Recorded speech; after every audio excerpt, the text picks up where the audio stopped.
AITA for telling my sister she's not allowed to bring her homemade food to Thanksgiving because her cooking is ruining the meal. I need to start this by saying that I love my sister. I really do. She's one of those people who has a heart of gold and would go to the ends of the earth for you if you needed her. She's the one who remembers everyone's birthdays, the first to volunteer to babysit when someone needs help, and the person who organizes family game nights just to bring everyone together. She's that person, and I truly appreciate her for it. But she cannot cook, and when I say she can't cook, I don't mean she's just bad at it or that she occasionally burns something. No, my sister approaches cooking like she's on one of those experimental chef reality shows, but instead of creating avant-garde masterpieces, she produces disasters every single time. I wish I were exaggerating, but the woman has somehow turned simple, foolproof dishes into what I can only describe as inedible science experiments. This has been going on for years. Thanksgiving, Christmas, potlucks, you name it. My sister has brought something bizarre and borderline offensive to the table. And every single time, we all do our best to smile, say something non-committal like, "Wow, this is so creative," and quietly push her dish to the far end of the table, hoping it will be forgotten. But it never is. She always notices when people don't eat her food, and she gets this wounded look like we've just insulted her entire existence. Then she says something like, "Oh, maybe I overdid the seasoning," or "I guess not everyone is into fusion cooking," and we all awkwardly reassure her that it's fine. It's not fine. Let me give you a couple of examples so you understand what I'm dealing with. Last Thanksgiving, my sister showed up with her special recipe stuffing. Now, I love stuffing. In fact, it's one of the dishes I look forward to the most every year. There's something magical about its warmth and savory goodness, the way it perfectly complements turkey and cranberry sauce, and how it just feels like the essence of Thanksgiving on a plate. Stuffing, in my book, is sacred. It doesn't need innovation, it's already perfect. But my sister, she decided stuffing needed a modern twist, as she called it. I'll never forget the moment she proudly walked in, holding her dish like it was a trophy, and announced that her stuffing was not your grandma's stuffing, if only it had been. Her special recipe included cinnamon, cardamom, nutmeg, and God help us all raisins in stuffing. It was as if someone had dared her to turn a beloved savory side dish into a confused, spice rack-abusing dessert. The first warning sign came when she uncovered the dish, and a faint, oddly sweet aroma wafted through the air. Stuffing should smell rich and hearty, with the comforting fragrance of herbs like sage and thyme. Instead, hers smelled like someone had dumped a loaf of gingerbread into a bucket of stale bread cubes. The texture was another disaster entirely. Stuffing is supposed to be moist but not soggy, with just the right balance of softness and crispiness from the toasted top layer. My sister's version, dry, like Sahara Desert dry. I'm not sure what went wrong. Maybe she didn't use enough broth, or maybe the raisins somehow absorbed all the moisture and refused to give it back. Either way, taking a bite felt like chewing on a piece of cinnamon-flavored cardboard. It was so bad that I had to take a sip of water just to keep from choking. And the flavor, oh, the flavor. The spices were overwhelming, clashing horribly with the few remnants of traditional stuffing seasoning she'd attempted to include. It tasted more like an overly ambitious gingerbread recipe gone wrong than anything remotely resembling stuffing. And the raisins were just the cherry on top of this culinary nightmare, providing random bursts of sickly sweetness that only made the whole experience worse. Nobody ate it, not even my dad, who prides himself on being the family vacuum cleaner, finishing whatever food gets left behind. He's the kind of person who can find something to appreciate in any dish, no matter how questionable, but even he couldn't do it. I saw him take one small bite, pause for a moment with a strained expression, and then quietly push the plate aside. The dish sat there, untouched, a sad little heap of brown and raisins that seemed to grow more depressing with every passing minute. Meanwhile, my mom's classic stuffing, perfectly seasoned, moist, and comforting, was disappearing faster than you could say seconds. My sister didn't seem to notice the glaring disparity in popularity, but the rest of us were exchanging knowing glances across the table. The year before that was her infamous green bean casserole. Now, green bean casserole is another Thanksgiving classic, simple, reliable, and almost impossible to mess up. At least, That's what I thought. But leave it to my sister to turn a foolproof dish into a culinary horror story. She decided to make it healthier, because apparently green beans weren't healthy enough on their own. Instead of using the traditional cream of mushroom soup as a base, she swapped it out for coconut milk. And instead of crispy fried onions on top, she used almond flour as some kind of alternative crumb topping. The result? A lumpy, chewy concoction that bore no resemblance to green bean casserole as we know it. The texture was the first red flag. It wasn't creamy or smooth, it was thick, gluey, and somehow chewy. I didn't even know a vegetable casserole could be chewy until I encountered this monstrosity. And the flavor? It was like eating green beans dipped in sweetened condensed milk. The coconut milk added an odd sweetness that clashed horribly with the savory nature of the dish, while the almond flour topping just turned into a soggy, gritty mess. Every bite was a confusing combination of too sweet and not quite right. I remember looking around the table and seeing everyone subtly grimacing as they tried to swallow their first and only bites. People were discreetly scraping it into napkins or pretending their plates were already full just to avoid having to take any. Once again, nobody touched it. It became the dish of shame, sitting there on the table as a silent testament to my sister's well-intentioned goal, and nobody eats it. The pattern is as predictable as it is exhausting, and yet she somehow never picks up on the fact that her contributions aren't exactly appreciated. So, I decided to do something bold. I called my sister and gently suggested that this year, she bring something other than food. I thought I was being kind about it. I told her how much I appreciate her effort every year and how I know she puts so much thought into her dishes, but that this year, I wanted to streamline things. I suggested she bring wine, soda, or even flowers, things that are always appreciated and can't possibly go wrong. She did not take it well. The moment I brought it up, her tone shifted. She asked me, "Are you saying you don't want me to cook?" And I could already hear the hurt in her voice. I tried to explain that it wasn't about her, it was about keeping things simple and cohesive. I even told her how much work I was putting into hosting and how I just wanted to take some of the pressure off her. But she wasn't having it. She said I was being controlling and shutting her out of the family gathering. Then she hit me with, "Thanksgiving is about everyone contributing, not you deciding what's acceptable." I was stunned. I didn't know how to respond. I told her that everyone appreciates her effort, but that I thought this would be easier for everyone and still let her be part of the celebration. She doubled down, saying I was making her feel like she wasn't good enough and that I was ruining Thanksgiving. Then came the kicker. "Well, I'm bringing my green bean casserole whether you like it or not." At that point, I just gave up. I said, "Okay, do whatever you want," and hung up. Now, word has gotten out to the rest of the family. Apparently, my sister vented to my mom, who is firmly on her side. My mom called me and said I was being too rigid and that Thanksgiving isn't about the food, it's about family. She told me I should just let my sister bring whatever she wants and not make such a big deal out of it. A couple of my cousins chimed in too, saying things like, "It's the thought that counts, and you're being kind of harsh." But here's the thing, I'm the one hosting. I'm the one putting all this time, effort, and money into making a beautiful meal. Is it really so wrong to want the food to be good? To want people to actually enjoy what's on the table? I don't think it's fair that I have to cater to my sister's feelings at the expense of the entire meal. At this point, I don't know what to do. Do I just let her bring the casserole and resign myself to another year of awkwardly avoiding it? Do I accidentally forget to put it out on the table? Or do I stand my ground and risk blowing up the whole holiday?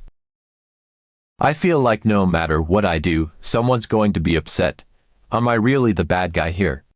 I just want people to leave my Thanksgiving dinner happy, full, and not traumatized by coconut milk-covered green beans. Update 1. Alright, well, things have escalated fast. First off, thank you to everyone who commented on my original post. It was both comforting and eye-opening to read all of your advice. I tried to compromise, I really did, but this situation has taken on a life of its own, and Thanksgiving is still weeks away. After the last conversation with my sister, where she declared she'd be bringing her green bean casserole whether I liked it or not, I tried to take a step back and let things settle. I figured she'd cool down and, Worst case scenario, show up with her casserole as usual, and we'd all just deal with it.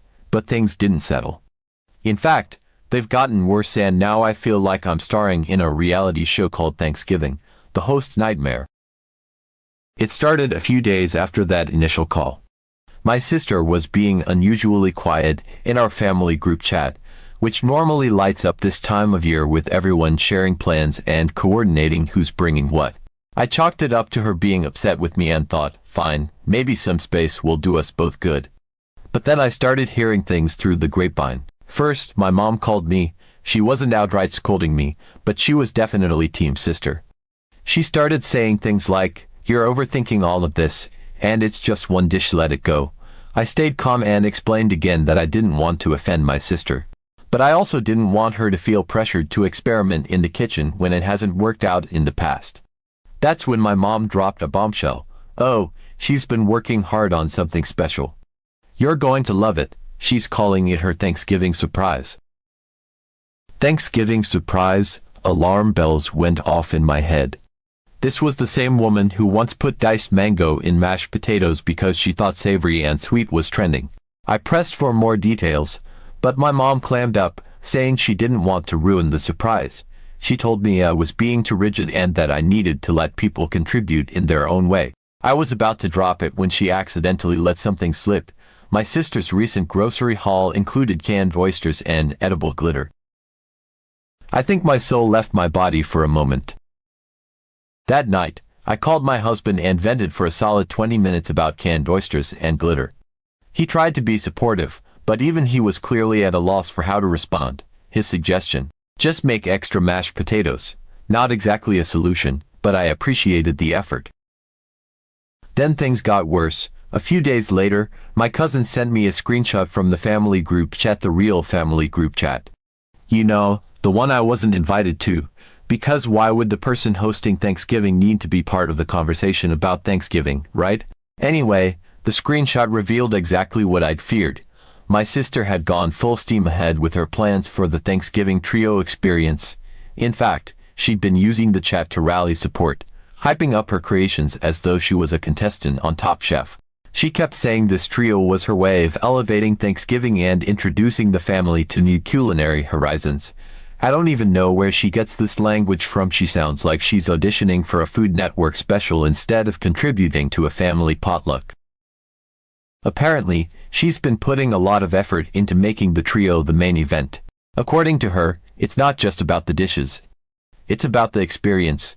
She's designing little menu cards to describe each dish and creating custom place settings that will reflect the artistry of the meal. I can't even type that without cringing. Menu cards. For Thanksgiving, this isn't a Michelin-starred restaurant. It's my dining room. At this point, I don't know whether to laugh, cry, or start preemptively drinking, probably all three. From what I've gathered, and I wish I didn't know as much as I do, her Thanksgiving trio experience includes the following. Oyster surprise. This dish immediately set off alarm bells. The main ingredient, canned oysters. Let me just say, I have nothing against oysters in the right context, but canned oysters. For Thanksgiving, she apparently plans to combine them with crushed saltine crackers, which already sounds like a questionable pairing, and then top it off with some kind of secret glaze. My cousin thinks it might involve a fruit puree of some sort, but nobody's sure because she keeps referring to it as the surprise. Let me tell you, there's nothing more terrifying than a dish that openly calls itself a surprise. I'm already imagining something slimy, salty, and weirdly sweet, like a dessert and an appetizer got into a fight and this was the messy result. My cousin even joked that it might be served cold, which if true means it's going to sit there looking like the saddest plate of mystery seafood anyone's ever seen. Glittered sweet potatoes. I don't even know where to begin with this one. She's taken a classic Thanksgiving staple sweet potato casserole and turned it into some kind of bizarre craft project. The base is the usual sweet potatoes with marshmallows on top, but she's added edible glitter to make it whimsical and Instagram-worthy. I can't even imagine what this will look like, but I'm picturing something that belongs at a kid's unicorn-themed birthday party, not a Thanksgiving table. The glitter alone is giving me anxiety. Who wants to eat glitter? I know it's technically edible, but that doesn't make it food. I keep thinking about how it's going to stick to everything: utensils, plates, maybe even people's teeth. And can you imagine trying to explain why there's glitter in the gravy because it somehow migrated across the table? It's going to be chaos. Fusion pumpkin tartlets. The final piece of her trio is what she's calling fusion pumpkin tartlets. At first, I thought this sounded semi-normal. I mean, pumpkin tartlets, that's not too out there. But then I read the description. She's making them with a savory twist, which apparently involves goat cheese and chili flakes. Goat cheese and pumpkin, together, and then adding chili flakes on top. I don't even know what she's trying to accomplish here. Is it supposed to be sweet, savory, spicy? All of the above. The worst part is that they're mini tartlets, which means they're going to look deceptively cute, and some poor, unsuspecting relative is going to pop one into their mouth thinking it's a normal dessert, only to be hit with an explosion of conflicting flavors. Let me remind you, she is planning to serve these dishes at my Thanksgiving dinner. A dinner I've been planning meticulously for weeks, with a cohesive menu featuring traditional favorites like turkey, mashed potatoes, and cranberry sauce. I'm trying to create a warm, inviting experience for my family, and now I'm competing with glittered sweet potatoes. As if that wasn't enough, she's decided these dishes need their own table. That's right, she's bringing her own setup, complete with a tablecloth, decorations, and the aforementioned menu cards. She's essentially staging a pop-up restaurant in my dining room, and I'm supposed to just smile and roll with it. At this point, the family is split. Half of them think I'm overreacting and should just let her do her thing. My mom has been calling me regularly to tell me I'm being too controlling and that I need to loosen up. She even said, "Who cares if it's a little different? Thanksgiving is about family, not the food." The other half of the family is quietly texting me on the side, asking things like, "Is she really bringing glittered sweet potatoes, and should I eat before I come?" I'm stuck in the middle of a family food war. If I try to shut this down, I'm the bad guy who's ruining Thanksgiving and making my sister feel unwelcome. But if I let it happen, my carefully planned dinner turns into a chaotic mashup of traditional dishes and experimental atrocities. And let's be real, nobody's coming back for seconds of canned oysters and glitter. The worst part is, Thanksgiving is still weeks away, and I feel like I'm already losing control of the narrative. My sister has turned this into a whole thing, complete with her own fan club, and I'm the villain in her story. I've tried to compromise, but at this point, I feel like no matter what I do, someone's going to be upset. The only question is whether it'll be me or the entire extended family. Right now, my options feel limited. Do I let her bring her trio and hope for the best? Do I preemptively order pizza as a backup? Do I try to accidentally misplace her dishes in the chaos of the kitchen? I'm seriously considering setting up a second table in another room and designating it the experimental zone, just to keep her creations away from the main spread. All I know is, this is shaping up to be the most stressful Thanksgiving I've ever hosted. And the funniest part, my sister thinks she's helping. Update 2. Alright, so Thanksgiving is now just a little over 2 weeks away, and I honestly don't know whether to laugh, cry, or just hand over my hosting apron and wave a white flag. I thought the Thanksgiving trio experience would be the height of the madness: 3 experimental dishes that no one asked for, complete with their own table and menu cards. But no. My sister has officially turned this into her event, and things have gone completely off the rails. Since my last update, my sister has apparently decided that this year's Thanksgiving is going to be her culinary coming out party. According to the screenshots my cousin keeps sending me, bless her, my sister has been hyping up the family group chat about how this will be a Thanksgiving to remember. She's calling it her Thanksgiving debut and has even referred to herself as the Thanksgiving head chef. In my house, for the dinner I'm hosting. The audacity would be hilarious if it weren't happening to me. The new development, she's now planning a culinary surprise centerpiece to serve as the main attraction. That's right, on top of her 3 already bizarre side dishes, she's making some kind of statement dish to be the star of the meal. I have no idea what this centerpiece is, but based on her track record, I can only assume it will involve ingredients that have no business being combined. Glittered sweet potatoes and coconut milk casseroles are bad enough, but a main dish. I'm picturing something horrifying, like a turkey stuffed with seafood or some kind of savory jelly mold. The thought alone is giving me stress hives. And it doesn't stop there. My mom has now fully taken my sister's side.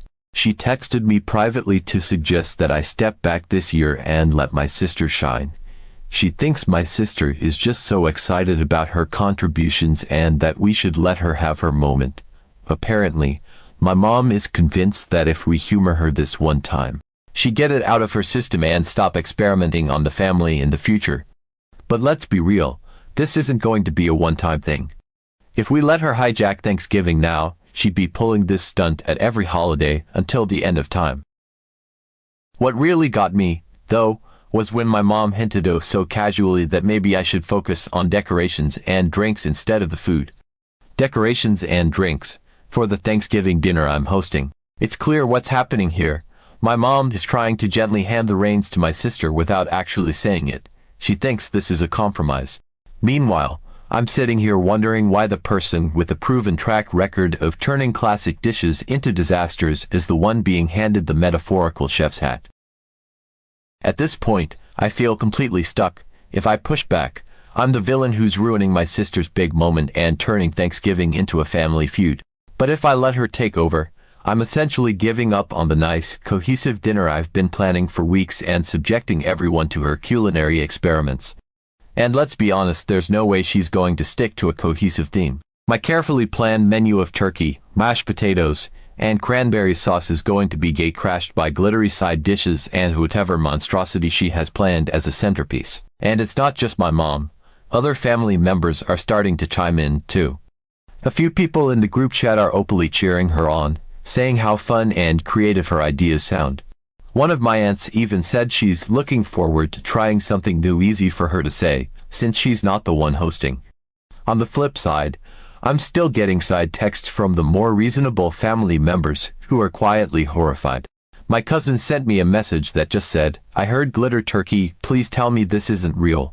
I have no idea if she's joking or if glitter is actually part of the centerpiece, but honestly, nothing would surprise me at this point. The worst part is that Thanksgiving is still 2 weeks away, and the drama just keeps escalating. I tried talking to my husband about it, but he's in full don't rock the boat mode. His suggestion: maybe we just let her do her thing and focus on making sure the other food is really good. I know he's trying to keep the peace, but the thought of my sister's glitter-covered sweet potatoes sitting next to my perfectly roasted turkey is making me physically ill. At this point, I don't even know what to do. Do I let her bring her Thanksgiving debut to life and just hope for the best? Do I confront her and risk turning the entire holiday into a family showdown? Or do I preemptively sabotage her efforts by accidentally forgetting to set out her dishes? The last option is looking more tempting by the day, but I know it's only going to make things worse in the long run. The funniest part, my sister probably thinks she's doing everyone a favor. She's convinced that her artistic contributions are going to elevate Thanksgiving to some kind of high-class culinary event. Meanwhile, the rest of us are just praying she doesn't serve us anything with glitter, canned oysters, or chili flake pumpkin tarts. So here I am, stuck in the middle of what's shaping up to be the most chaotic Thanksgiving ever. I wanted a nice, traditional dinner where everyone could relax and enjoy themselves. Instead, I'm hosting what feels like a cross between a cooking competition and a family intervention. Thanksgiving hasn't even happened yet, and I'm already exhausted.